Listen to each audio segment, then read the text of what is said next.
Good day everyone. So for this video, we will be discussing the sample problems ng chapter 21 kasi from the recorded video that has been uploaded doon sa Google Classroom natin, hindi pa nasama sa discussion yung ilang problems dito sa chapter 21. So this video po is solely para doon sa mga sample problems natin for chapter 21. So hindi lahat sasagutan, no, dahil parang 12 problems dito yung walang choices. So mamimili lang tayo ng ilan sa mga kaya nating sagutan. So let us start with problem 21-1. So ang requirement for problem 21-1 is to prepare the journal entries to record the transaction. That is the first requirement. And second is to prepare or present the shareholders' equity. So parang masyadong malaki yung natin. Yan. So first na transaction. So since walang mga dates dito, no, letters na lang yung gamitin natin to signify yung ating mga dates. So A to G lang siya. So for letter A, sold 30,000 preference shares, 12%, 100 pesos par at 140 pesos. So nakabenta lang daw tayo ng 30,000 preference shares, 12%, ito yung kanyang dividends. If ever na magbabayad ng dividends, 100 pesos yung kanyang par value. Hanggang sa ganyang halaga mo i-credit yung ating share capital. Tapos nabenta daw siya for 140 pesos each. Kumbaga ayan naman yung cash na matatanggap natin. So, ang journal entry natin sa kanya, debit tayo ng cash.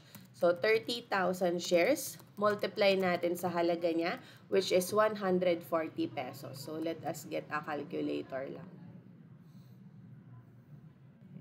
So, 30,000 times 140 pesos. So, 4,200,000 yung total cash na natanggap natin. Tapos, credit tayo sa preference share capital. Preference share capital, ito hanggang par value lang. So, yung par value natin is 100 pesos. So, 30,000 shares, multiply lang sa 100 pesos. 30,000 times 100, that is 3 million naman. So, yung tira or yung kulang dito sa ating credit side na 1,200,000, lalagay lang natin sa share premium. So, lagyan natin ng word na preference para ma-signify na itong share premium na to ay para sa mga preference shares. So, next transaction natin for letter B. Nakabenta naman daw po tayo ng 100,000 ordinary shares of 50 pesos par at 55 pesos. So, dito naman ay ordinary shares ang nabenta natin sa halagang 55 pesos. Pero yung kanyang par value, 50 pesos lang. So, sa cash, dun pa din sa presyo niya. So, 100,000 shares, multiply natin sa 55 pesos. So, 100,000 times 55. So, that is 5,500,000. Tapos, credit tayo ng ordinary share capital. Ito hanggang par value lang. Kaya, 100,000 shares, multiply lang sa par value na 50 pesos. Kasi 50 pesos yung kanyang par value, no? So, 100,000 times 50, that is 5 million. So, kulang tayo ng 500,000 sa credit para magbalanse siya. So, yung kulang natin na 500,000 sa credit, share premium. Share premium ordinary. So, that is the journal entry for letter B. Letter C naman, purchase and retired 10,000 preference shares at 120. So, di ba kasi meron tayong na-issue na 30,000 preference shares. Dito sa 30,000 preference shares na to ay binili daw natin at ni-retire. Ibig sabihin, tinanggal na sa records yung 10,000 preference shares. Tapos, nagbayad tayo ng 120 pesos. So, kailangan tanggalin na natin itong 10,000 preference shares na ni-retire po natin. So, para matanggal siya, need natin siyang i-debit. Kasi ang normal balance ng preference share with its share premium ay credit. So, kung i-retire mo na siya, dapat i-debit natin yung 10,000 na yan. So, debit natin, preference, share capital, yung hanggang par value niya lang din. So, 10,000 yung shares na i-retire, multiply mo sa par value ng preference share na 100 pesos. So, 10,000 times 100. So, 1 million yung total preference share capital na ire-retire natin. So, since kanina, nung binenta natin si preference share, ay meron siyang share premium. Ayan, meron siyang share premium na 1,200,000. Yung portion din ng para sa 10,000 na shares, dapat ay alisin din natin siya. So, po pwedeng kunin mo na lang yung difference. Ang par value kasi is 100, 140 mo siyang nabenta. Kumbaga, 40 pesos yung share premium sa bawat preference share. So, po pwedeng ganun yung computation pag tinanggal mo siya. So, debit share premium, preference, kung ilan ang tatanggalin natin, 10,000 shares, multiply mo sa 40 pesos. Kaya, ang makukuha mo dyan ay 10,000 times 40, 400,000. Pwede rin naman po, since ang total niya is 1,200,000, kunin mo lang yung proportion ng para sa 10,000 shares na ire-retire mo. Kasi si 1,200,000 para siya sa 30,000 shares. 10,000 shares lang yung ire-retire mo, diba? So, pwedeng kunin mo yung proportion. Kaya, 10,000 divided by 30,000. So, parehas lang ng kalalabasan. 400,000 siya. Ganun po. So, kahit anong way, no, pwede nyong gawin. Tapos, credit tayo ng cash para dun sa binayaran. So, 10,000 shares, I think 120 pesos yata ang binayaran natin. So, let us check. Ayan, 120 nga. So, bawat share, 120 pesos ang binayaran. Excuse me, angat ko lang pala to dito. So, 10,000 times 120. So, 1,200,000 yung total na binayaran natin. So, kung titingnan mo si Journal Entry Letter C, 1,400,000 yung nasa debit, 1,200,000 pa lang yun sa credit. So, kulang pa tayo ng 200,000 dito sa credit. Lagay mo lang din siya sa share premium. So, ang ilagay natin dito is retirement. Kasi nakuha yung share premium na yan dahil nagkaroon tayo ng retirement ng preference shares. So, that's it for Journal Entry C. Journal Entry D, the transaction ay purchase tayo ng 15,000 ordinary shares at 52 pesos to be held as treasury. So, dito sa 100,000 ordinary shares na inisyo natin, merong tayong binili, pabalik. So, nagre-purchase tayo, nagre-acquire tayo. So, ipapasok natin yun sa treasury. So, cost model, no, yung karaniwang ginagamit para sa accounting treatment ng treasury shares. So, ayun din yung kapag ka-silent yung problem, kung anong method or anong way yun dapat mong gamitin to record treasury shares, cost method po, yun dapat nating gamitin. So, debit lang tayo ng treasury shares. Si treasury shares, ang normal balance niya ay debit, no? Kaya nga, mina-minus yan pagka magko-compute ka ng total shareholders equity. Multiply mo lang siya doon sa presyo na 52 pesos kung magkano mo siyang binili. So, 15,000 times 52 pesos, 780,000.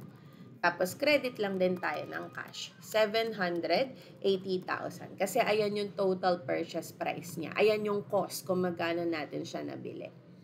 Then, for letter E, sold 10,000 treasury ordinary shares at 60 pesos.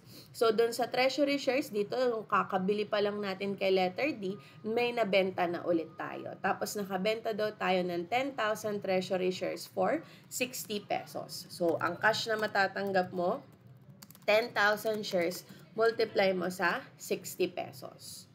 So, 10,000 times 60. So, 600,000 yung cash na matatanggap natin. Pero yung halaga lang ng treasury shares, yung na-i-credit natin, dapat at cost pa rin ito, no? So, yung 10,000 shares, nabili lang naman natin siya for 52 pesos. So, at cost pa din siya. So, 10,000 times 52. 520,000 lang yung cost niya. So, ibig sabihin, magkukulang tayo sa credit side ng 80,000. So, yung kulang mo sa credit side ng 80,000, share premium lang ulit. Basta pag magkukulang ka sa credit, share premium. Tapos, ibabagay mo lang yung kasunod na title niya, depende dun sa transaction. So, for this case, dahil treasury share transaction ito, share premium treasury shares yung credit natin. So that's it for letter E. Letter F, shareholders donated to the entity 20,000 ordinary shares when shares had a market price of 60 pesos. So ito merong donated capital from our shareholders. 20,000 ordinary shares daw siya. Tapos ang market price niya at the time of donation is 60 pesos. However, syempre hindi mo naman mabebenta agad yan. Hindi mo mabibenta lahat agad-agad. Tapos sabi dito, 1/2 of these shares were sold for 65 pesos. So kalahati nung 20,000, which is 10,000, ay nabenta daw natin for 65 pesos each. So sabi nga kapag sa time na nakatanggap ka ng donation from the shareholders, pero wala pang actual na pagkakabenta nitong mga shares na to, memo entry ka lang muna. So, mag-start ka with the memo entry. So, sulat mo lang, receive 20,000 ordinary shares as donation from shareholders. So, memo entry ka lang na ganyan. Tapos, since nakabenta na nga ng 1/2, kapag may nabenta na, doon ka pa lang talaga magre-record ng journal entry mo. Nabenta mo yung kalahati ng 20,000, so 10,000 yun. 10,000 shares, nabenta mo siya for 65 pesos each. Kaya ang total cash na makukuha mo, 10,000 times 65, 650,000. Yan. Tapos ito yung i-credit natin kay donated capital. So si donated capital, kahanay din siya ng share premium natin. So parang share premium lang din po si donated capital. Pero specifically, ginagamit siya para sa mga donations from our shareholders. Then letter G. So dalawa ang sa letter F na, isang memo entry, tapos journal entry para doon sa actual na nabenta na bilang ng shares. For letter G, net income for the year was 3 million. So net income, dapat mapataas niya yung retained earnings natin. So debit tayo ng income summary for 3 million pesos, tapos credit lang ng retained earnings for also 3 million pesos. Ayan. So, that's it. Ayan na yung mga journal entry natin, yung requirement 1. Requirement 2, present daw natin yung ating shareholders' equity. So, shareholders' equity. So, for our shareholders' equity, wala namang binigay sa atin na beginning balances, no? So, isa-isahin lang natin tong mga to. Yung mga share premium, since madami sila, pagsamasamahin natin sila. So, first, we have a preference share capital. So, 3 million dito. Meron pa bang other transactions for the preference share capital?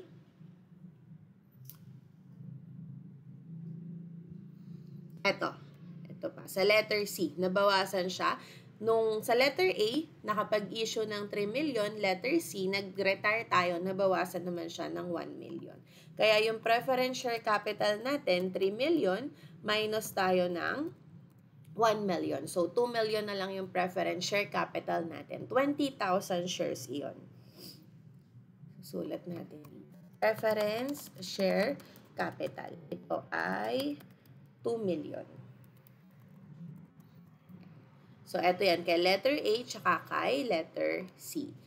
So, doon naman tayo sa ordinary shares. Kasi nga, pagsasama-samahin natin lahat ng share premium, no? Kaya mamaya na yung share premium na yan. So, sa ordinary shares naman, ayan, meron siyang credit na 5 million. Asan pa si ordinary shares? Wala na, ayun lang. So, ordinary share capital, 5 million lang. Nasa letter B transaction lang siya. Ordinary share capital. 5 million. Tapos, share premium na tayo. So, si share premium, medyo madami siya, no? So, isa-isahin natin yung mga share premium natin.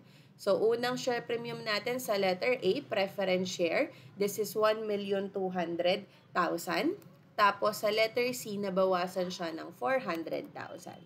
So, 1,200,000 minus 400,000, ang balanse na lang niya ay 800,000. Sulat natin, preference shares. 800,000. Ayan. So, okay na tayo dito.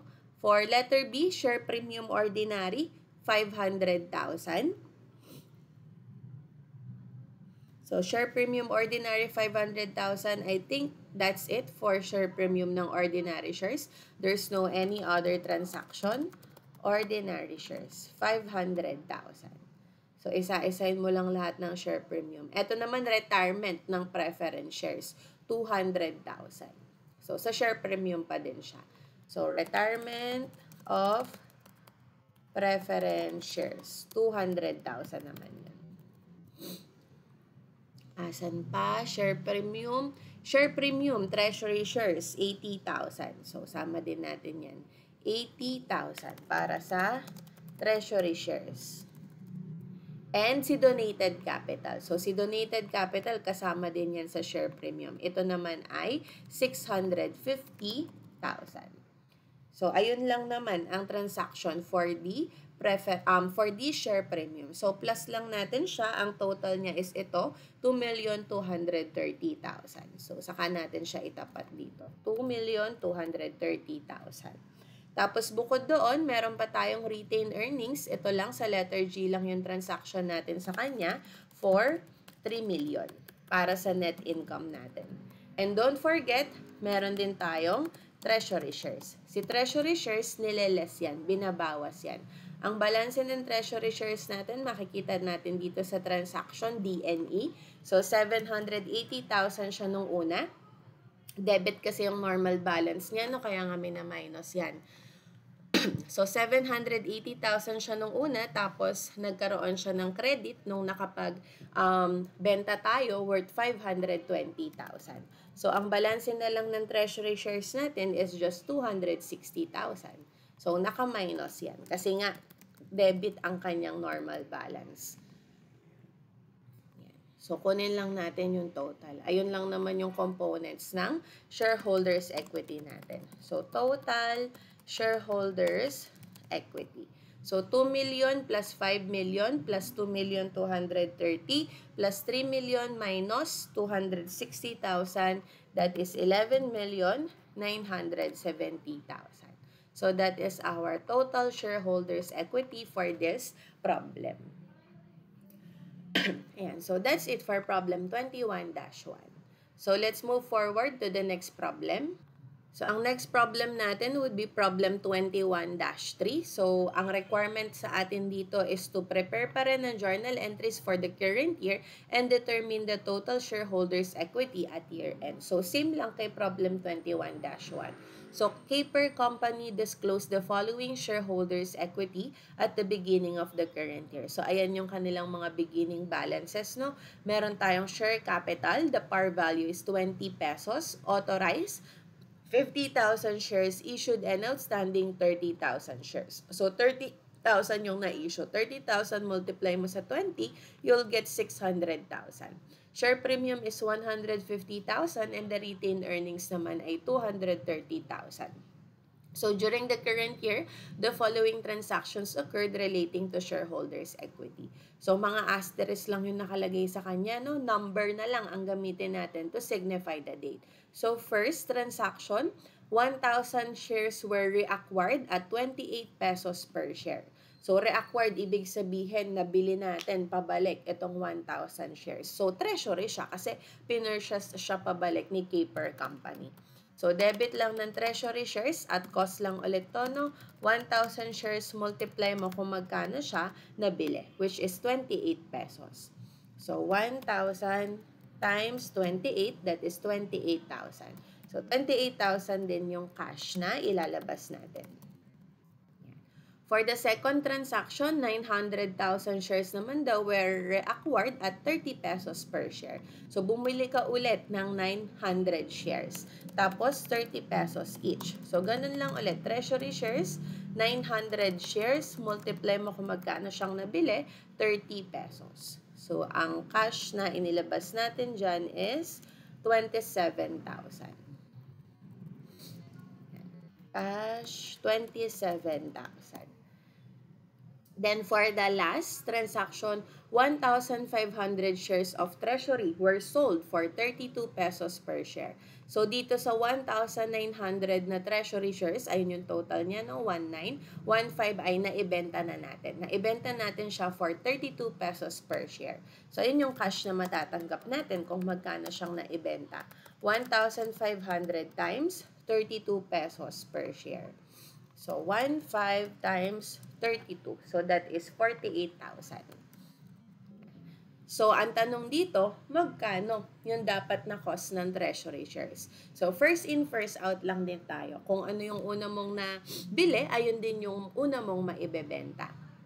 So, ibig sabihin dito sa 1,500 na to, yung 1,000 dito muna manggagaling sa una nating transaction, dun sa 28 pesos per share. Tapos yung 500 naman, kasi 1,500, di ba? Yung 500 dito naman siya sa 900 shares, manggagaling na 30 pesos per share. Kumbaga, breakdown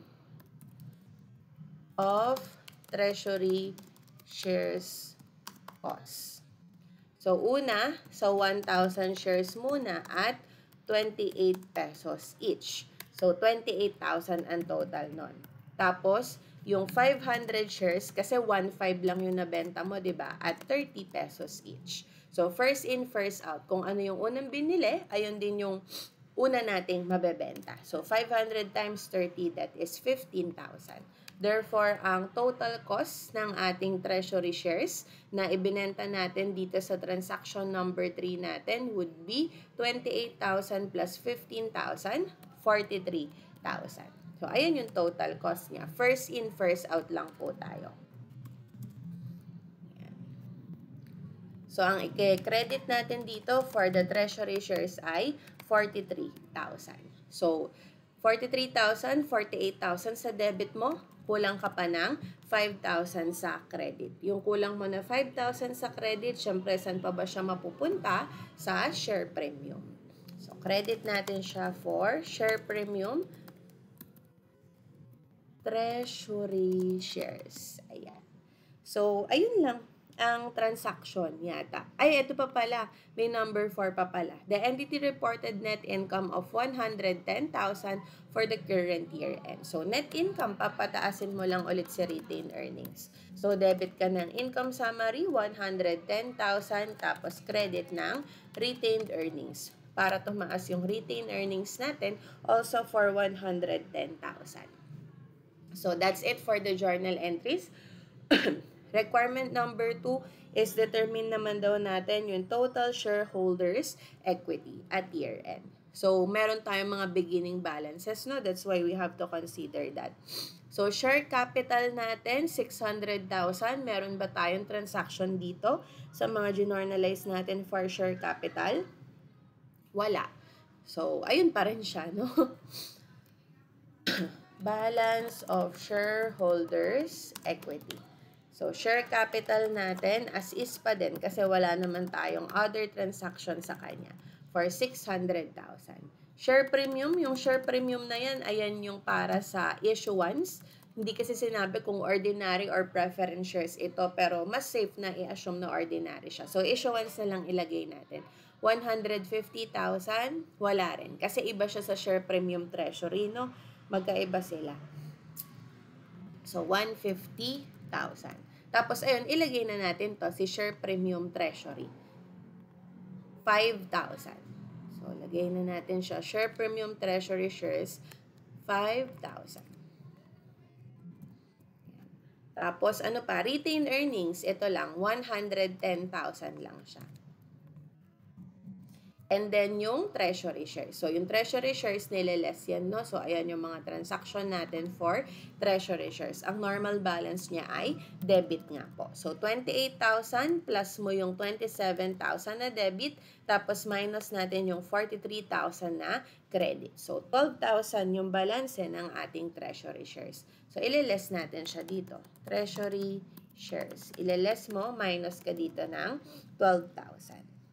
So, ayun lang naman to get our total shareholders equity. So, plus minus mo lang yan. 600,000 plus 150,000 plus 5,000 plus 110,000 minus 12,000. Our total shareholders' equity would be, meron pala ako nakalimutan. Si retained earnings, 230 pala dito, no? Ayan, hindi ko na isama yung balance, yung beginning balance. Sorry na. So, 110,000 plus 230,000 pala. So, 110 plus 230. Nalibang, no? Kinopya lang si 110. So, dapat pala, 340,000. Ayan, sorry na, no? Kasi nakatakip ng calculator itong problem natin. Tanggalin na nga yan. So, 230 na beginning balance plus pa natin itong 110. Kaya ito yung retained earnings natin, 340,000. So, ang total na balance ng shareholders' equity natin is 1,083,000. So, plus minus mo lang siya. So, don't forget, no, yung beginning balance na i-consider. Ako kasi nakalimutan ko. Kayo na lang yung wag ko malimot. Okay na yun. Ayan. So, double roll natin. So, that's it para sa requirement number 2 for problem 21-3. So, ito yung journal entries, tapos ito naman yung shareholders' equity. So, next problem. So, for our next problem, this is 21-5. So, problem 21-5 is about recapitalization, no? So, the Vina Company reported share capital of 3 million pesos, tapos 20,000 shares daw yon. So, 3 million divided by 20,000 shares. So, ibig sabihin, 150 pesos yung kanyang par value. So, sulat. Ay, ito pala. Di kasi nagbabasa. Ito pala nakasulat naman. 150 pesos yung kanyang par value. Tapos, ang share premium natin is 200,000. Tapos, retained earnings natin is 1,500,000. So, we are required to prepare journal entry for each of the following cases. So, these cases po are not related with each other. Kumbaga, magkakaiba silang scenarios or mga independent scenarios sila. So, the first scenario, recapitalization is effected, each shareholder receiving 2 shares of new no par with a stated value of 50 pesos for each share owned. So, eto kasi yung original na shares natin, no? Meron tayong share capital na 3 million, tapos 150 pesos yung kanyang par value, share premium niya 200,000, retained earnings natin 1,500,000. So, ayun yung original. Dahil nga magkakaroon ng recapitalization, so possible magkaroon ng conversion from par to no par, o kaya magkaroon ng pagbaba or pagtaas sa par value natin, or magkaroon ng share split or split down, ganyan. So, sa first transaction, magkakaroon, or dito sa letter A, ang nangyari is magkakaroon ng conversion from par to no par. So, sa bawat shares daw na meron, ay mag-i-issue ng 2 shares of new no par. So, magiging no par share siya, tapos ang stated value niya would be 50 pesos for each share owned. So, kumbaga, 2:1. Kasi kada isang share mo dito, kada isang share dito sa 20,000 par shares, mapapalitan siya ng 2 share ng no par shares. Gets ba? So, parang 2:1. Yung isang share, mapapalitan siya ng 2. Ganon. Tapos, magiging no par siya. So, kapag recapitalization, di ba, dapat alisin muna natin yung original na shares natin. So, aalisin mo itong lahat ng share capital kasama na yung share premium. Kasi lahat naman yan ay mapapalitan. So, tanggalin mo yan. Para matanggal mo siya, i-debit natin. Kasi ang normal balance niya ay credit, di ba? So, para matanggal natin, i-debit natin sila. So, debit mo lahat. Share capital, 3 million. Tapos, share premium, 200,000. Si retained earnings, hindi yan kasama. No? Wala naman yung effect kapag recapitalization unless magkulang tayo sa debit side. So, wala pa naman tayong nakikita kung merong kulang. Baka later on sa mga susunod na transaction, magkukulang sa debit side, saka natin gagamitin si retained earnings. So, ano daw ang mapapalit sa kanya? 2 shares of new no par. So, ibig sabihin kung 20,000 shares ang meron tayo, bawat isa mapapalitan ng 2, times 2 mo yan. So, magkakaroon tayo ng 40,000 na panibagong shares. Tapos, magiging no par siya. So, credit ka din ng share capital 40,000 shares. Magiging no par siya, no? Tapos magkano daw yung kanyang stated value? 50 pesos. So kahit na no par, pwede pa rin naman magkaroon ng stated value. So ganun din. Ang i-credit mo hanggang stated value niya. So ang i-credit natin hanggang 50 pesos. So 20,000 minultiply mo sa 2 kasi nga mapapalitan ng dalawang no par share yung bawat share na meron tayo originally. Tapos, ang stated value niya would be 50 pesos. Kaya, 2 million ang ilalagay natin dito sa share capital. Tapos, kulang ang nasa credit natin kasi pag debit pinlas mo, that is 3,200,000. Sa credit natin, 2 million lang. So, kulang ka sa credit ng 1,200,000. Credit mo lang siya sa share premium recapitalization. Capitalization. Ayan. So, that's it for letter A. So, aalisin mo lang yung luma, tapos papalitan mo ng bago. No par ito, no? Tapos, meron siyang stated value. Yung sobra niya, share premium recapitalization. For letter B, a share split is affected. So, share split naman ito. Each shareholder receiving 5 shares, par value of 30 pesos for each share owned. So, magkakaroon ng split up. Kasi sa bawat isang share daw, magiging 5. So, parang 5-4-1 or 5:1. So, sa bawat isang share na hawak ng mga shareholders natin, magiging 5 shares siya. Tapos, yung par value natin, bababa siya, magiging 30 pesos. Kasi gano'n naman pagka split up, diba? Dadami yung bilang ng shares, tapos bababa yung par value. So, kung makikita mo, ang par value natin originally is 150 pesos. Since para nga siyang 5-4-1 dahil isang share mapapalitan ng 5, divide mo naman si par value sa 5. So, tama lang, magiging 30 pesos siya. So, kapag kasi share split, memo entry lang tayo dyan. So, memo entry. Tapos, kwento mo lang. Issued, ilan na yung magiging shares natin? 20,000 siya originally, tapos times 5, kasi nga 5-4-1. 20,000 times 5, dadami siya, no? So, magiging 100,000 siya. So, issued 100,000 new shares with a par value of 30 pesos. So, 30 pesos kasi yung par value naman, bababa. So, 150 divided by 5, that is 30 pesos. Ulitin ko, kapag split up, dadami yung shares, mumultiply mo siya kung ilan man yung sinabi sa problem, in our case, 5. Kaya sa bilang ng shares natin, 20,000 times 5. Sa par value naman, i-divide mo naman siya doon sa exchange na sinabi sa atin, which is 5 nga din po. Para sa total share capital, wala namang magbabago. So, issued 100,000 new shares with a par value of 30 pesos as a result of 5-4-1 split of 20,000 original shares with a par value of 150 pesos. So, ayan, kwento mo lang kapag ka split up or split down. So, sa total share capital, walang magbabago.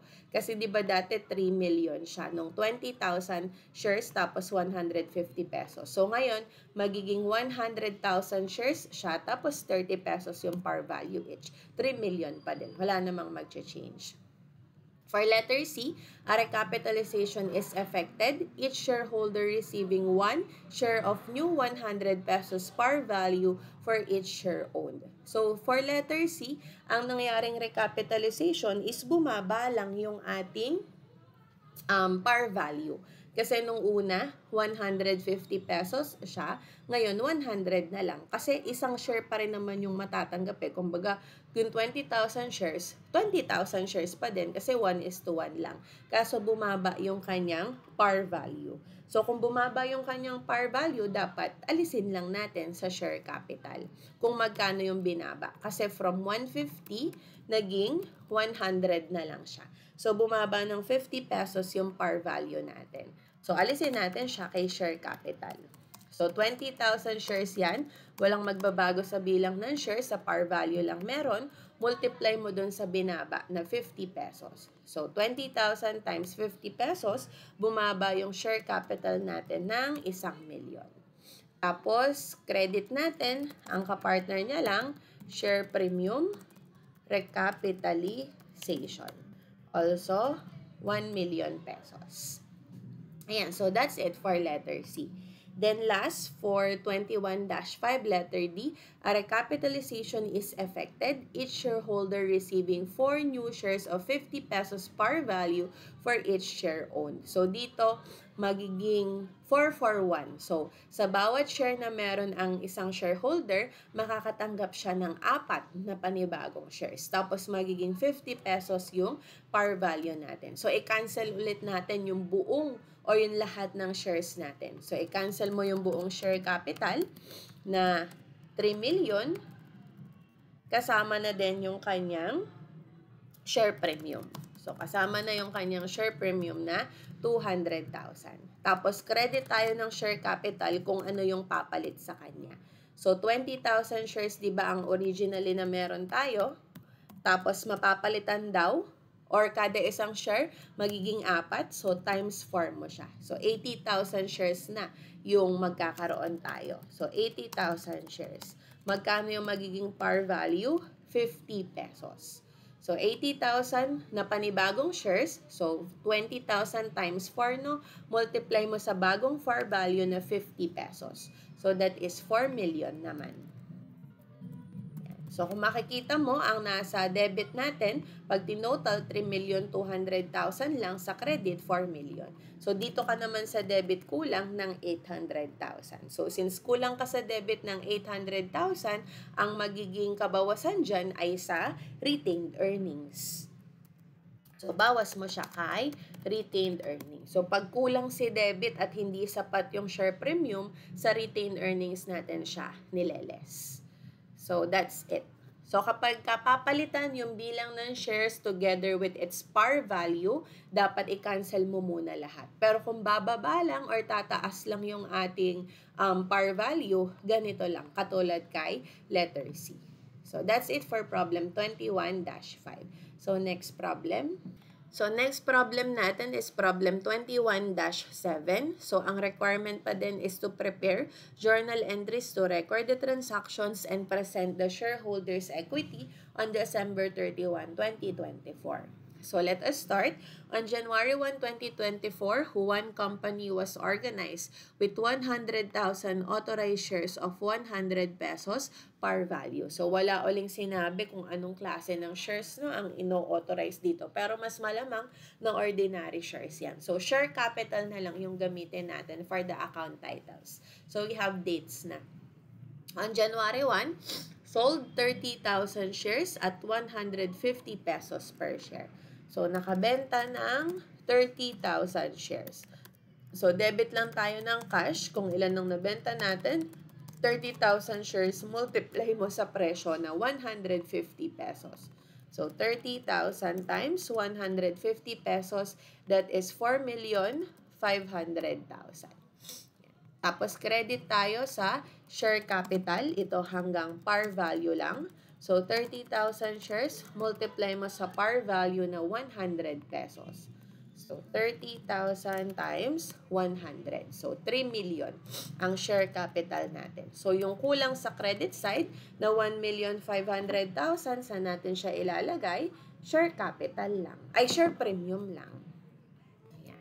So, share premium. So, baka may iba tayong share premium na lagyan na lang natin ng word na issuance. Kasi nga, hindi nakalagay kung ordinary ba or preference share. Kasi kung ordinary share capital, share premium ordinary. Kung preference share capital, share premium preference. Kaso nga, wala naman sinabi. So, issuance na lang. Ibig sabihin, nakuha mo si share premium upon the issuance of the shares. So, that's the journal entry for January 1. For February 1, issued 2,000 shares for legal services with a fair value of 250,000. The shares on this date are quoted at 140 pesos per share. So ito naman, nag-issue tayo ng 2,000 shares, ang kapalit ay legal services. So di ba pag legal services, ang first priority mo, fair value ng services. So, since given naman sa atin, yung fair value ng services natin, ayan yung gagamitin natin as basis. So, legal expenses, sa fair value niya na 250,000. So, i-disregard mo yung market price no kasi meron ka ng first priority mo na fair value ng services. So, debit legal expenses, 250,000. Credit tayo share capital, ilang shares ang na-issue natin? 2,000 shares. Multiply lang sa kanyang par value na 100 pesos. So, 2,000 times 100, 200,000. So, kulang tayo sa credit ng 50,000. Yung kulang natin sa credit ng 50,000, share premium. So, issuance na lang din yung ilagay natin. Ulitin ko, kung nakaspecify naman sa share capital, if it is ordinary or preference, sa share premium dapat specify din kung ordinary or preference. For 21-7 kasi, hindi sinabi kung ordinary or preference. Then, March 15, purchase 5,000. Saan umabot yun? So, purchase 5,000 treasury shares at a cost of 120 pesos per share. So, ito binayback natin yung 5,000 doon sa mga shares na inisyo natin. So, cost method lang ulit when it comes to treasury shares. So, debit mo si treasury shares, 5,000 shares, tapos nabili mo siya for 120 pesos per share. 5,000 times 120. So, 600,000 yung nagastos natin sa pagre-repurchase ng ating treasury shares. Credit naman tayo ng cash for 600,000.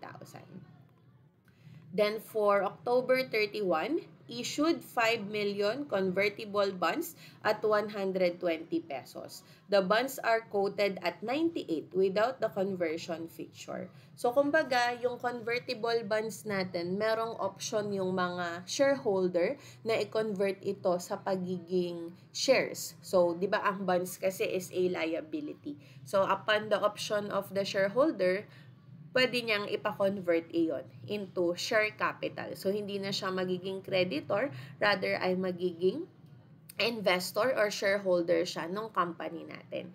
So, ang halaga ng convertible bonds is at 120. Ibig sabihin, 120% ng 5 million yung cash na natanggap natin. Pero kung wala daw convertible feature or walang conversion feature yung bonds natin, at 98 lang daw yung kanyang market value. So, ang total cash na matatanggap mo yung at 120.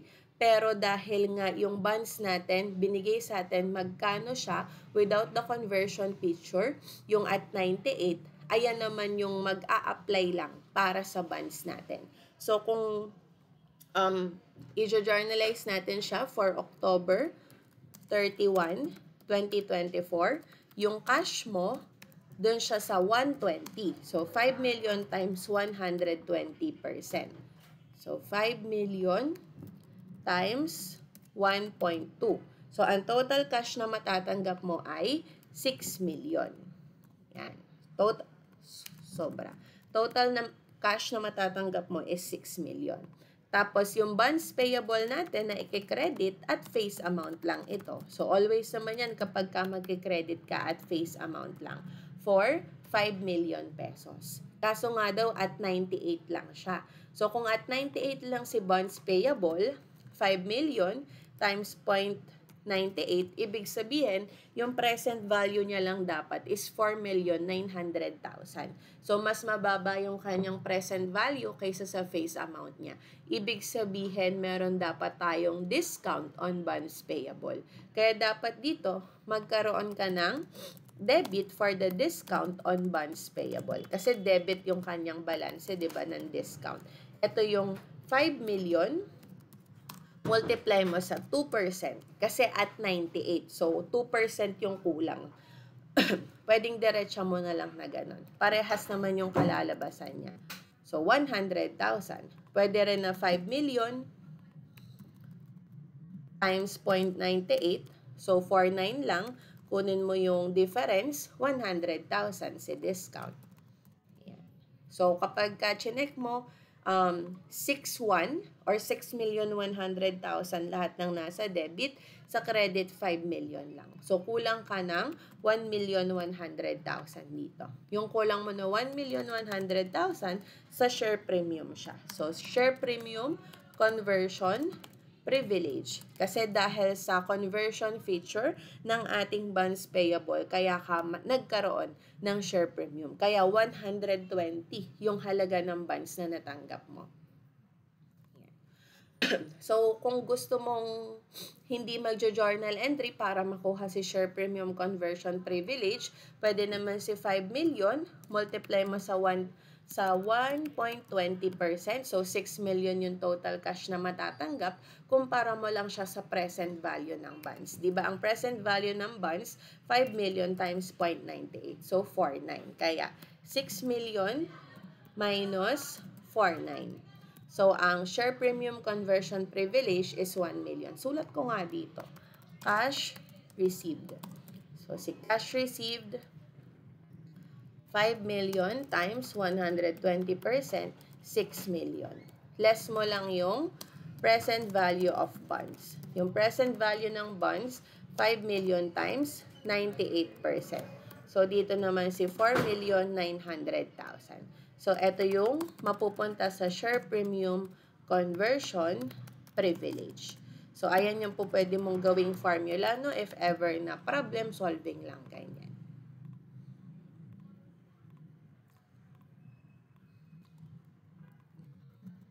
1,100,000 pa din. So, next, for November 5, declared a 2-for-1 share split when the market value of the shares was 160 pesos. So, nagkaroon naman tayo ng share split. At pagka nagkakaroon ka ng share split, memo entry lang yan. So, for November 5, memo entry lang tayo.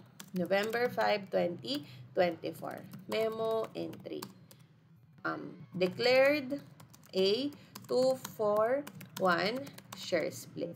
So, para mas madali kasi may susunod pang transactions at para rin mas matandaan natin, pwede tayong magsulat dito ng breakdown. So, sulat tayo ng breakdown nitong nangyaring share split.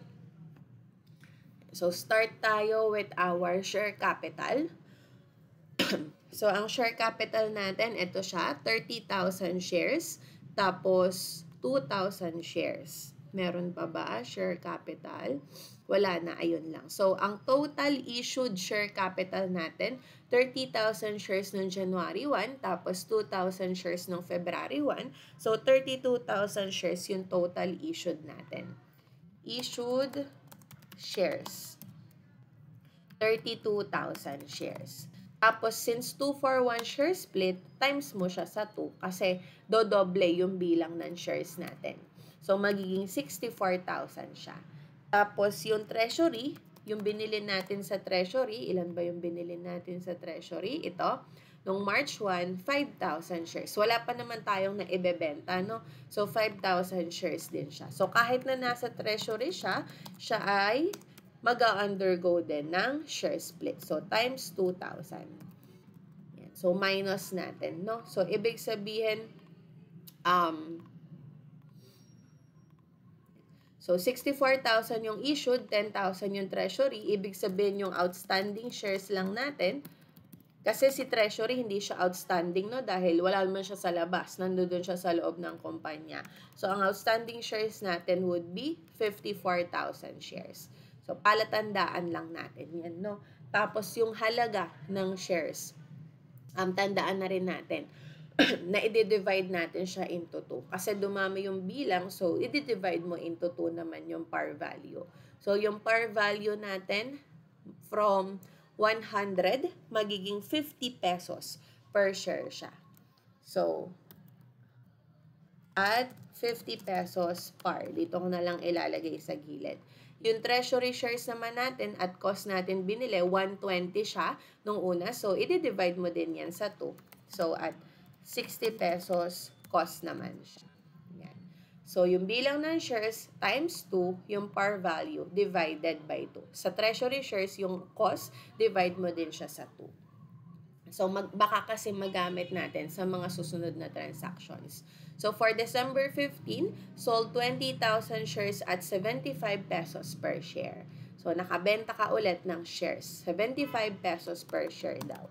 So, December 15, 2024. So, debit tayo ng cash. 20,000 shares. Multiply lang sa presyo na 75 pesos per share. So, 20,000 times 75. So, 1,500,000.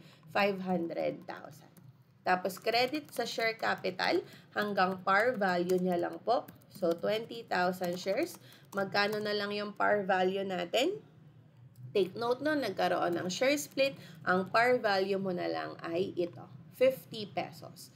Kaya, 20,000 times 50 pesos. Hindi na 100 ha, kasi nagkaroon nga ng share split.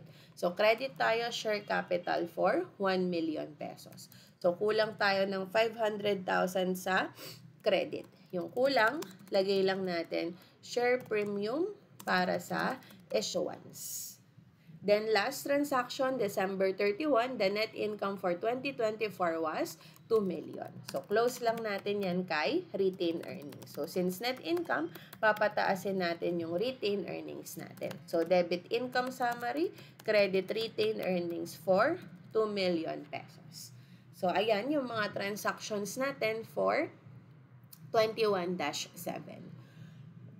Next requirement, present daw natin yung ating shareholders' equity on December 31, 2024. So, isa-isahin lang din ulit natin. So, start tayo with the share capital. Lagay ko muna pala dito.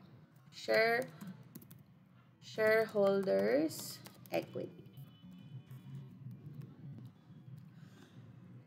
So, share capital, pagpaplasin lang natin yung mga balance nila. Hanapin mo lang lahat ng may share capital. So, debit ang kanyang normal na balance na. So, ayan muna. So, 3 million ng January 1 plus 200,000 nung February 1. Hanap pa tayo dito sa baba. Eto pa. Meron pa tayong 1 million nung December 15. So, plus 1 million. So, ang total share capital natin, share capital, ay 4,200,000. Tapos, share premium tayo, yung para muna sa issuance. So, ang share premium para sa issuance, ayan siya. So, 1,500,000 noong January 1 plus 50,000 noong February 1. Meron pa dito yan. Eto, plus 500,000 noong December 15. So, ang total share premium issuance natin, 2,050,000. So, sama na natin to si share premium ng conversion privilege. Kasi isa lang naman yon. Si share premium ng conversion privilege, ayan lang siya, 1,100,000. So, 1,100,000. Then, we also have retained earnings. So, si retained earnings, wala naman siyang beginning balance din. So, ito lang ang retained earnings natin for 2 million. And then, we have treasury shares. So, ang treasury shares ay ito. March 1, 600,000.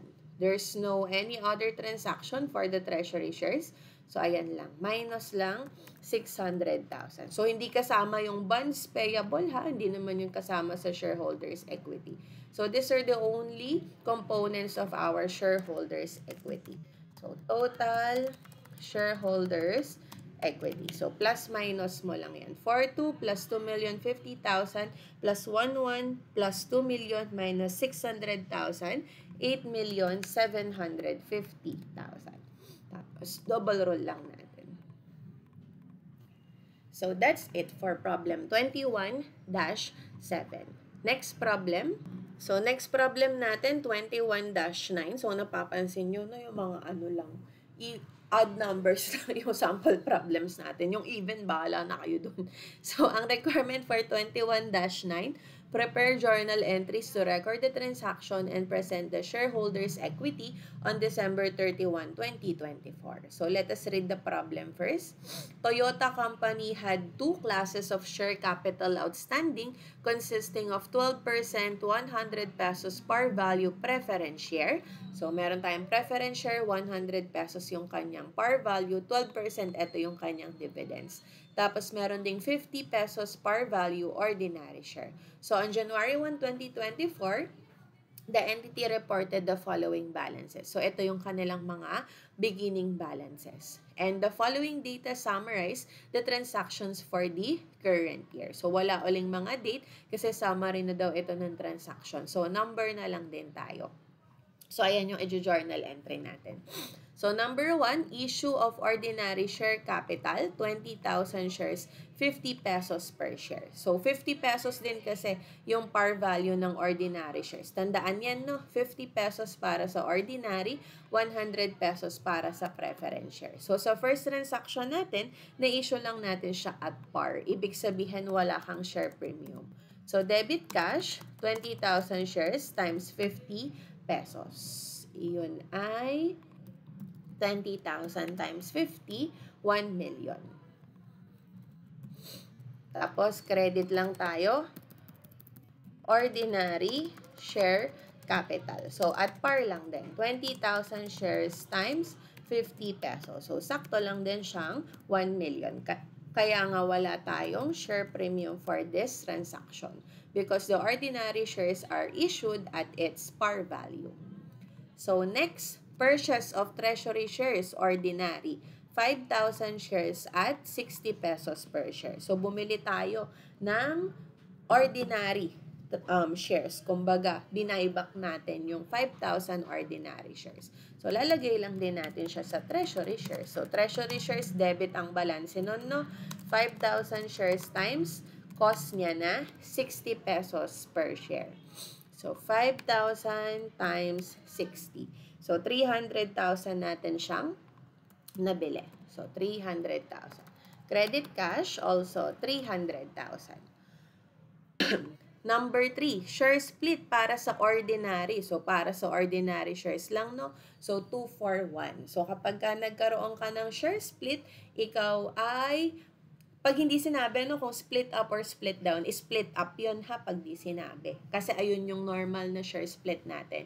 So, 2 for 1 para sa ordinary shares lang. Ibig sabihin, dadami, magta times 2 yung bilang ng ordinary shares natin, tapos yung par value niya divided by 2 naman. Tapos tandaan, no, nakasama sa split up or split down yung effect nun sa treasury shares. Pero since ayan, memo entry lang yan kapag ganyan. So, memo entry. So, ilan na yung magiging shares natin? Ang ordinary shares kasi natin ay 50,000 shares nung beginning balance. Tapos, kay number 1, nadagdagan siya ng 20,000 shares. So, overall, ang issued shares natin, 50,000 na balance plus 20,000 na in-issue natin kay number 1, 70,000 siya. Si treasury shares, hindi mo kailangan i-minus, no? Kasi magta-times 2 din yung 5,000 shares na yan. So, memo entry, 70,000 ordinary shares yung total, times 2 mo. Kasi 2 for 1. So, issued 140,000 new ordinary shares with a par value of, magkano magiging par value natin? Si par value divided by 2. So, from 50 pesos divided by 2, magiging 25 pesos siya. With a par value of 25 pesos. As a result of a 2-for-1 split of 70,000 original shares with a par value of 50 pesos. Yan. So, memo entry lang siya. So, tandaan, no, pati yung treasury shares, nakikisplit yan. Kaya yung treasury shares mo from 5,000 shares, magiging 10,000 siya. Tapos yung cost niya from 60 pesos, magiging 30 pesos na lang. So, parang sa ordinary shares lang din, times 2 sa bilang ng shares divided by 2 para sa cost. Number 4, reissue of treasury shares. 3,000 tapos 40 pesos. So, na-reissue natin yung 3,000 ng treasury shares natin. So, number 4, debit lang ng cash. 3,000 shares, multiply natin sa halaga, which is 40 pesos. So, 3,000 times 40. So, that is 120,000. Tapos, credit tayo ng treasury shares. Take note po, ang i-credit mo na treasury shares dito, baka kasi sa 60 pesos mo pa times So, 3,000 times 30 pesos. So, 30 pesos na lang. Kasi 60 pesos yung original cost niya. Ayan, since nga nagkaroon ng split up, iti-divide mo yan sa 2. Kaya magiging 30 pesos na lang siya. Kaya yung treasury shares na mabebenta natin, 3,000 times 30 pesos, worth 90,000 lang siya. So, tandaan no, nakikisplit up and split down din po si treasury shares. So, kulang tayo sa credit side ng 30,000. Diyan natin ilagay si share premium treasury shares.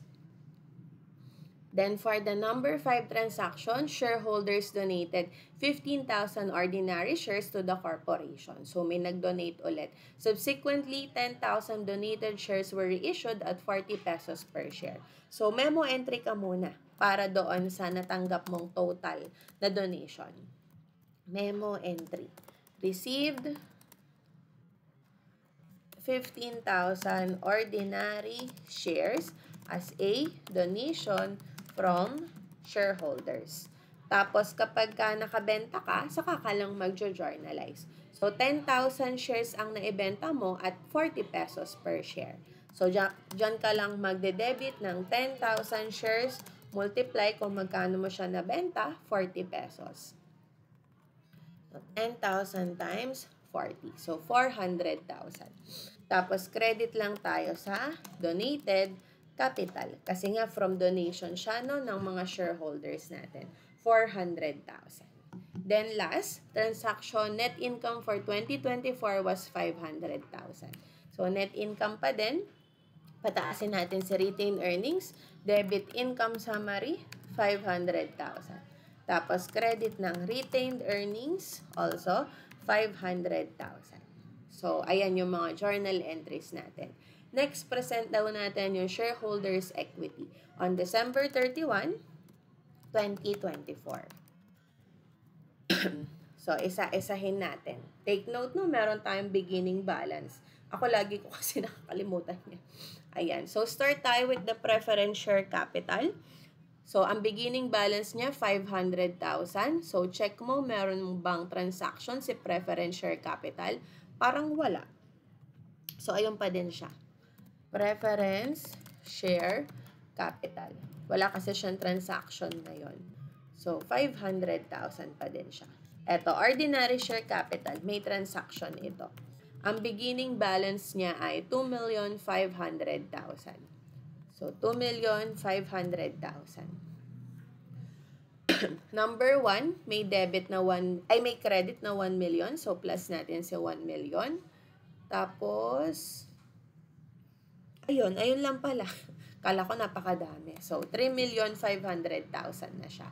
For the share premium, since dumami yung klase ng share premium natin, isa-isahin na lang natin siya. So, start tayo with the share premium preference. 200,000 yung kanyang beginning na balanse. Meron ba ditong share premium preference? Wala. So, ayun lang din siya. So, para sa preference shares, 200,000 pa din. Para sa ordinary shares, beginning balance niya is 500,000. So, check mo lang din if merong transaction si share premium ordinary shares. Wala din. So, ayun pa din siya, 500,000. Tapos, madadagdagan siya nito, share premium ng treasury shares, 30,000. So, treasury shares, 30,000. Share premium niya yan, ha? Tapos, donated capital. Kasi si donated capital, kasama din siya sa share premium. 400,000 naman. 400,000. So, I think that's it para sa share premium. So, total lang natin siya. Ang total share premium, 200, 530, and 400, 1,130,000. Tapos, ano pa ba? Retained earnings. So, si retained earnings, meron siyang 2 million na balanse. Tapos, ano ang transaction niya dito? Eto lang. Nagdagdag lang tayo ng 500,000 for our net income. Kaya si retained earnings magiging 2,500,000 siya. Retained earnings. 2,500,000. And lastly, our treasury shares. So, si treasury shares, nililess yan. So, start ka, meron kang, wala siyang beginning balance, no? Ayan, wala siyang beginning balance. So, sa number 2, nag-debit ka ng 300,000, kaso nakapag-reissue ka naman ng 90,000. So, minus mo lang, 90,000. So, ang balanse pa niya, 210,000. So, minus natin yan dito. Minus 210,000. So, compute mo lang, plus minus to get the total shareholders equity. So, 500,000 plus 3,500,000 plus 1,130 plus 25 minus 210,000, 7,420,000. Tapos, double roll lang natin. And that's it for problem 21-9. Last problem na tayo. So, last problem natin would be problem 21-11. So, for this, we are just required to prepare the journal entries to record the independent transactions. So, ulitin natin, pag independent transactions, they are not related to each other. So, for number 1, Marian Company provided the following independent transactions affecting shareholders' equity. So, number lang ulit, no, for our date. For a while. So, issued 25,000 share rights to shareholders, 1 right on each share, permitting holders to acquire 1 ordinary share of 50 pesos par value at 60 pesos with every 5 rights submitted. So, binigyan daw natin ng 25,000 share rights yung ating mga shareholders. So, karaniwan to, no, pagka ang mga preemptive rights, ganyan. So, binibigyan mo ng karapatan yung mga shareholders natin ng choice kung gusto ba nilang bumili ng additional shares of stocks. So, 25,000 share rights yung nabigay natin sa kanila. Tapos, sa bawat isang right na yon, so, 1 right on each share daw. Ang rights na to, pinapermit daw yung mga shareholders na bumili ng isang ordinary share at 50 pesos par value sa halagang 60 pesos. Kumbaga 60 pesos yung ibabayad nila. Pero 50 pesos yung par value ng shares. For every 5 rights submitted. So kung 25,000 shares yung total niyan, ibig sabihin yung total ordinary shares na po pwede nating maibenta is 5,000 shares. Tapos sabi dito, shares are selling at 30 pesos per share at this time.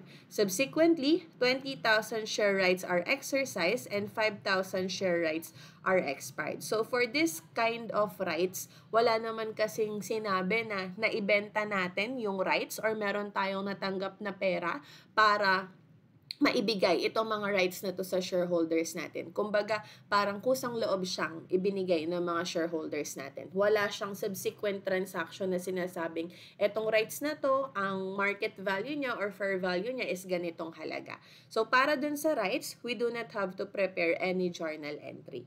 Ang kailangan nating i-journalize is yung para sa exercise ng rights na yon. So, 20,000 share rights are exercised. So, kung 20,000 share rights yon, makakabili ng isang ordinary share ang bawat 5 rights. So, ilang ordinary shares yon?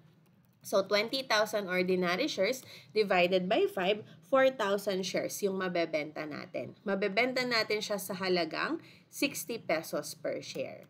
So, debit tayo ng cash, 4,000 4,000 shares. So, 4,000 shares lang, no? Saan ulit nakuha si 4,000 shares? 20,000 share rights divided by 5. Kasi kailangan ng 5 rights para makabili ng isang ordinary share. Yung presyo niya, 60 pesos per share.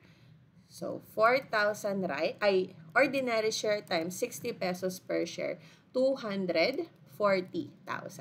Tapos, credit lang tayo ng ordinary share capital kasi ordinary shares yung mabibili.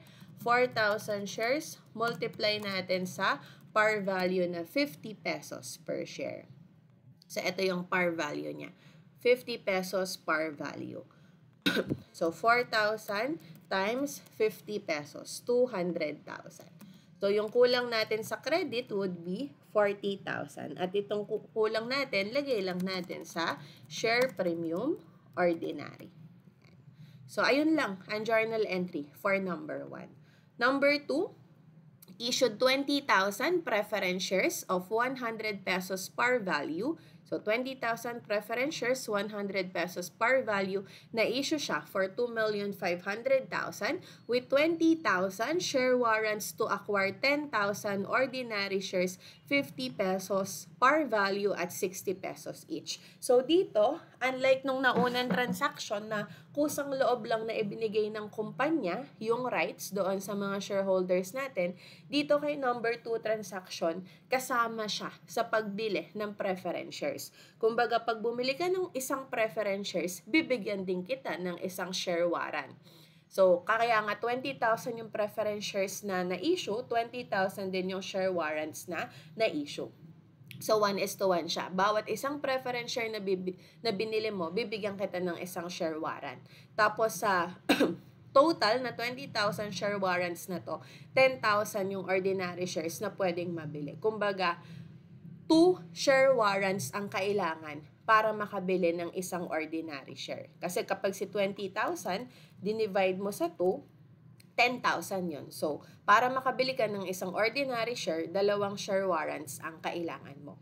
Ang par value ng ordinary shares natin is also 50 pesos, tapos mabibili mo daw sila at 60 pesos. So, on the date of the issuance, the share warrant has a market value of 10 pesos, but the preference share has no known market value ex warrant. So, kumbaga, si preference share on its own, yung walang kasamang share warrant, wala tayong makita na market value or fair value niya.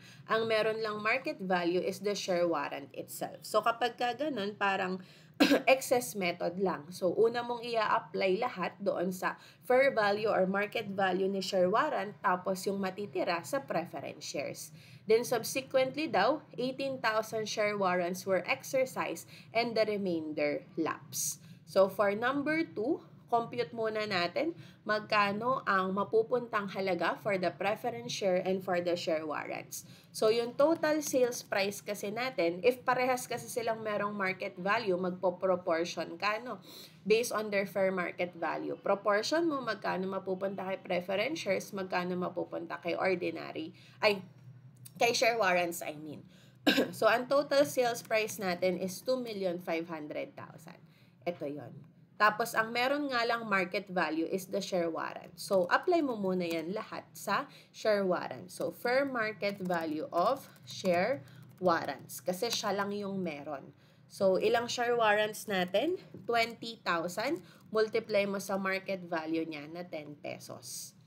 So, 20,000 times the market value na 10 pesos, 200,000. So, yung matitira, ayun yung mapupunta sa preference shares. Issue price of preference shares. So, sa preference shares mapupunta is 2,300,000. Ayun, ganun lang siya. Pero kung merong market value yung preference shares, ipoproportion mo. So, kukunin mo yung total market value nila ng preference shares tsaka ng share warrants, tapos gagawa ka ng fraction. Parang yung pagpo-proportion lang natin from the past discussions. Then, ayan, since nakuha na natin magkano yung applicable para sa preference shares at magkano yung applicable para sa share warrants, mag-journal entry na tayo. So, debit tayo ng cash for the total issue price na 2,500,000. Credit tayo ng preference share capital. Ito hanggang preference share capital. Hanggang par value lang siya. So, ilang preference shares ito? 20,000 preference shares, 100 pesos par value. So, 20,000 shares times 100 pesos par value. So, 20,000 times 100, 2 million. So, 2 million ang credit sa ating preference share capital. However, yung applicable na halaga para sa buong preference shares is 2,300,000. So, yung buong issue price niya is 2,300,000, kaso 2 million pa lang yung nakakredit mo sa preference share capital, may sobra ka pa na 300,000. Etong 300,000, applicable naman siya para sa share premium for the preference shares. And then, syempre, meron tayong share warrants. Yung share warrants natin ay ito, 200,000. So, lagay natin siya sa credit para magbalanse sila. Itong share warrants na to, nasa shareholders equity din siya. Ang gagamitin nating account title, share warrants outstanding. Kumbaga, ayan pa yung bilang ng share warrants na po pwedeng i-exercise ng mga shareholders natin. Yan. So, ito yung first transaction, no? Yung issuance nung preference shares natin. Ito yung para sa preference shares, ito yung para sa share warrants. Then subsequently daw, 18,000 share warrants were exercised and the remainder lapsed. So 18,000 yung share warrants na na-exercise, 20,000 kasi yung total, di ba? Sabi nga natin, kailangan mo ng 2 share warrants para makabili ng isang ordinary share. Kaya kung 18,000 yung share warrants na na-exercise, divide mo sa 2, 9,000 shares or ordinary shares yung mabebenta natin. So, ito yung second journal entry, debit cash, 9,000 shares. So, 9,000 lang, no? Kasi 18,000 lang yun na-exercise. At dito nga, 20,000 share warrants to acquire 10,000 ordinary shares. Kaya, 2 share warrants para sa isang ordinary shares. Ulitin ko, yung 18,000 na na-exercise, divide mo sa 2. Magkano daw mabibili yung ordinary shares? 60 pesos. So, multiply mo lang siya doon sa presyo na 60 pesos. So, 9,000 times 60 pesos, 540,000 natin siyang maibebenta. Ayan. So, 540,000 yung cash na matatanggap natin. And since part or proportion nitong share warrants outstanding ay magagamit na yung 18,000 yan, babawasan na din natin siya. So, bawasan mo na si share warrants outstanding. So, po pwedeng mag-base ka doon sa value niya na 10 pesos dahil nga siya lang naman yung merong fair market value. Pero kung pareha silang may fair market value, mas mainam na yung proportion nung 200,000 yung gamitin mo. So, bali ano siya?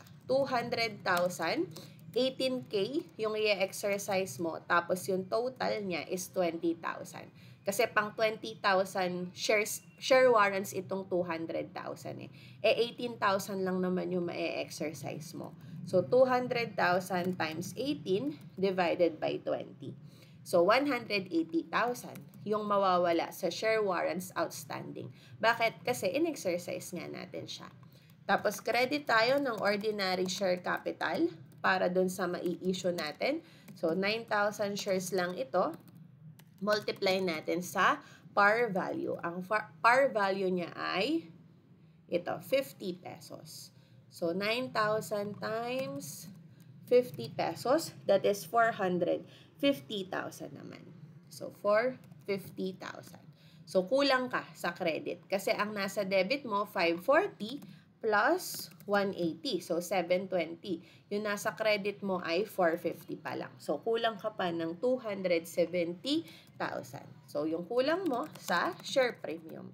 So, share premium, ordinary shares. So, ordinary na no yung in-issue mo nung in-exercise mo si share warrants. Then, subsequently daw, yung remainder, yung 2,000 share warrants na hindi in-exercise ay nag-lapse. Kumbaga, para siyang na-expire. So, yung 2,000 na hindi ginamit na-expire. So, kung na-expire siya, aalisin na din natin siya. So, share warrants outstanding, alisin mo na by debiting it. So, 200,000 times 2K. Kasi 2K lang yon yung natira. Divided by the total na 20K.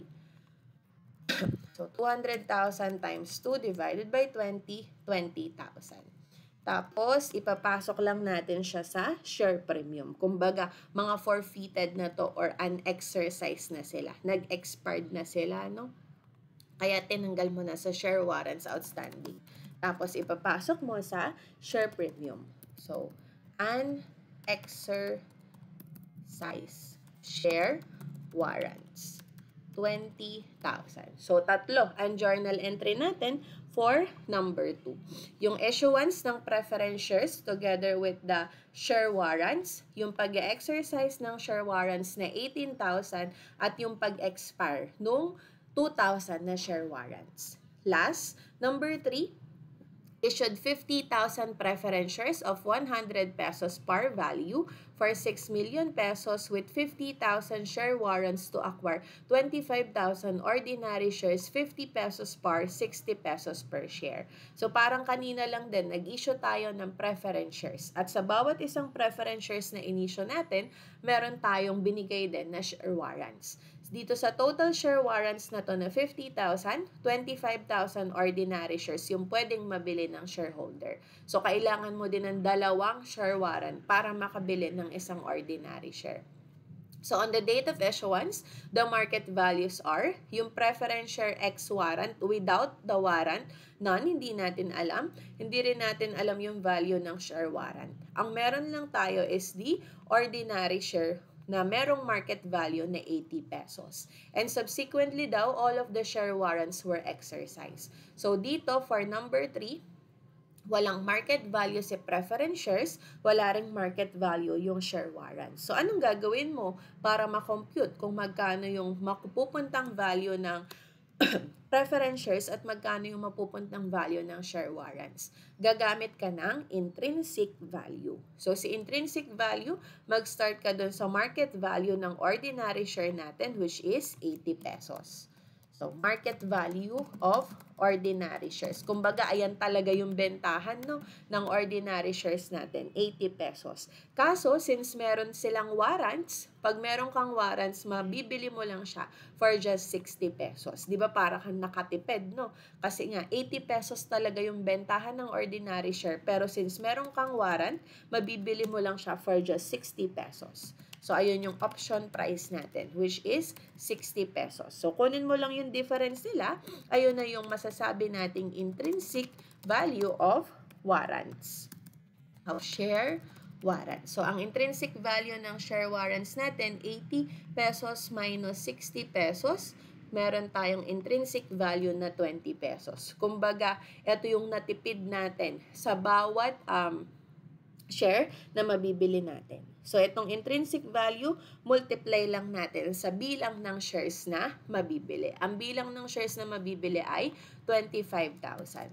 So, multiply by shares to be purchased. Ang shares to be purchased natin, 25,000 ordinary shares. So, kapag minultiply mo yan, makukuha mo na yung intrinsic value of share warrants, yung total niya. So, 20 pesos multiplied by 25 pesos. So, 500,000.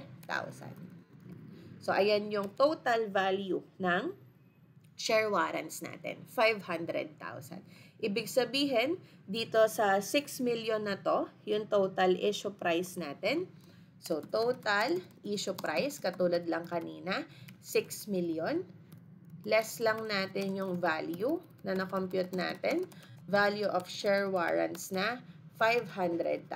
So, yung tira, ayun yung magiging issue price of preference shares. So, ang magiging issue price ng preference shares, 6 million minus 500,000. 5,500,000 yung mapupunta para sa ating preference shares. So, pwede na tayo mag-journal entry since alam na natin magkano yung mga value nila. So, debit tayo ng cash para sa total issue price na 6 million. Credit tayo ng preference share capital. Ito hanggang par value lang. So, ang preference share capital na in-issue natin is 50,000 shares.